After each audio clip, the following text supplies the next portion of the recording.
آپ دیکھ رہے ہیں ڈرامہ سیریل داؤ۔ اگر آپ کو ہماری یہ ٹیزر اچھا لگے ہمارے چینل ڈرامہ سیریز کو سبسکرائب کریں نئی ویڈیو پانے کے لیے۔ عاصم کی امی جو ہوتی ہے وہ بڑی پریشان ہوتی ہے، ظاہر سی بات ہے، اس نے گڑھا کھودنا چاہا ہوتا ہے نیہا کے لیے، لیکن نیہا تو اس میں تھوڑے ہی ٹائم کے لیے گرتی ہے اور پھر باہر آ جاتی ہے۔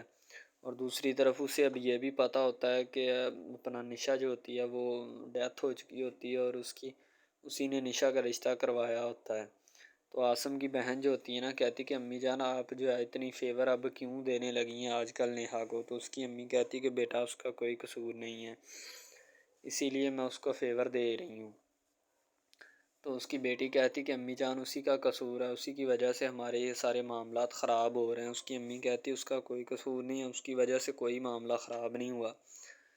تو وہ کہتی کہ امی جان آپ ان سب باتوں کو جانے دیں، میں پہلے بھی آپ کو سمجھا چکی ہوں لیکن شاید آپ کو کوئی بات سمجھ نہیں آ رہی۔ تو اس کی امی کہتی کہ بیٹا مجھے سب باتیں سمجھ آ رہی ہیں، مجھے لگتا ہے کہ تمہیں کسی بات کا جو ہے نا وہ وہم و گمان ہے۔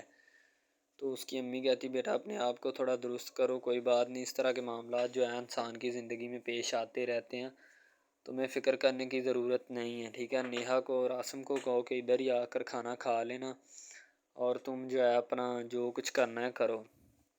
آگے سے نیہا جو ہوتی ہے نا، نیہا اپنا عاصم کی بہن جو ہوتی ہے وہ کہتی کہ میں تو پھر کروں گی جو مجھ سے ہوا۔